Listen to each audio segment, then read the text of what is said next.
రాష్ట్ర ప్రభుత్వం ప్రభుత్వ విద్యా బలోపేతానికి పెద్దపీట వేస్తూ నాణ్యమైన విద్య అందించేందుకు చర్యలు తీసుకుంటున్నట్లు చెబుతున్నప్పటికీ పార్వతీపురం మన్యం జిల్లా ఏజెన్సీ ప్రాంతాల్లో మాత్రం ప్రభుత్వ విద్యా వ్యవస్థపై తీవ్ర ఆరోపణలు వినిపిస్తున్నాయి. గుమ్మలక్ష్మీపురం మండలం తోట గ్రామంలో ప్రభుత్వ ప్రాథమిక పాఠశాలలో ఉపాధ్యాయులు విధులకు తరచూ గైర్హాజరవడంతో వారి స్థానంలో స్థానిక యువతతో విద్యార్థులకు పాఠాలు చెప్పిస్తున్నారని గ్రామస్తులు ఆరోపిస్తున్నారు. ఇందుకోసం నెలకు సుమారు 5,000 రూపాయల చొప్పున చెల్లిస్తూ పాఠశాల నిర్వహిస్తున్నారనే ఆరోపణలు కూడా ఉన్నాయి. ఇదే తరహా పరిస్థితులు ఏజెన్సీలోని మరికొన్ని మారుమూల ప్రభుత్వ పాఠశాలల్లో కూడా ఉన్నాయని స్థానికులు చెబుతున్నారు. దీనిపై ఉన్నతాధికారులు తక్షణమే స్పందించి సమగ్ర విచారణ చేపట్టాలని డిమాండ్ చేస్తున్నారు. బొత్తాడ గౌరీశంకర్రావు, ఆదివాసీ గిరిజన సంఘం జిల్లా విద్యార్థి విభాగం వైఎస్ఆర్సీపీలో మా గిరిజన ప్రాంతంలో విద్య అనేది అందని ద్రాక్షగా మారిన పరిస్థితి ఏర్పడింది.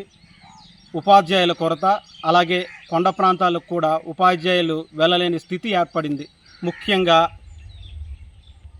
మైదాన ప్రాంతాలతో పోల్చి గిరిజన ప్రాంతాల్లో ఉన్నటువంటి పాఠశాలలను విలీనం చేయడం అనేది సరైన పద్ధతి కాదు.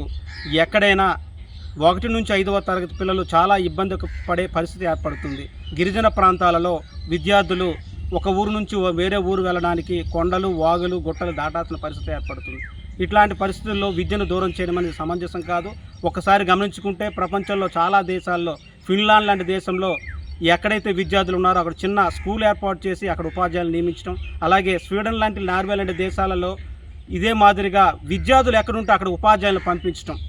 మన దేశంలో కూడా హిమాచల్ ప్రదేశ్, అరుణాచల్ ప్రదేశ్, లడక్ లాంటి ప్రాంతాల్లో కూడా ఒక సరైన విద్యను అందించడానికి కృషి చేస్తూ ఉన్నారు. కానీ ఇక్కడ మన దగ్గరకు వచ్చేసరికి విద్యపై చాలా రకాల ప్రగల్భాలు పలికి మంచి విద్యను అందిస్తామని చెప్పిన మహనీయులు ఈరోజు విద్యను అందరదాక్షగా మారుస్తున్నారు. ముఖ్యంగా కొండ ప్రాంతాల్లో ఏదైతే పర్యవేక్షణకు వీలుగా ఉండదన్న ఉద్దేశంతో అధికారులు ఈరోజు పాఠశాలలను మైదాన ప్రాంతాలతో మెర్జ్ చేయాలని చూస్తున్నారని మేము భావిస్తున్నాము. ముఖ్యంగా మేము కోరుకున్నది ఒకటే, కొండ ప్రాంతాల్లో కూడా విద్య సరైన పద్ధతిలో విద్యార్థులకు అందాలి, పాఠశాలలు ఉండాలి, ఉపాధ్యాయులు నిత్యం వెళ్తూ ఉండాలి, అధికారుల పర్యవేక్షణ కూడా జరగాలి. ఇవి లేకుండా ఎవరో వాలంటీర్ల ద్వారా నిర్ణయిస్తే విద్యను అందిస్తే మాత్రం సహించేది లేదు. వీటిపై తీవ్ర ఆందోళన వ్యక్తం చేస్తూ ఉన్నాము. భవిష్యత్తులో మాకు కావాల్సింది మా లిపి, మా సంస్కృతికి సంబంధించిన ఉపాధ్యాయులను, వాలంటీర్లను నియమించండి అని అంటే, ప్రభుత్వ ఉద్యోగులు కొండలపైకి వెళ్లకుండా వాళ్ళ స్థానంలో వాలంటీర్లను ఏర్పాటు చేసి వాళ్ళకి ఏదో అరకొర డబ్బులు ఇచ్చి విద్యను అభ్యసించడం సరైన పద్ధతి కాదు.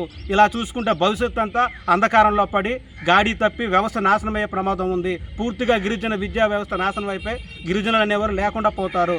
ఈ విషయాలపై తీవ్ర ఆందోళన వ్యక్తం చేస్తున్నాం. భవిష్యత్తులో ఆందోళన కూడా చేస్తామని కూడా తెలియజేస్తున్నాం.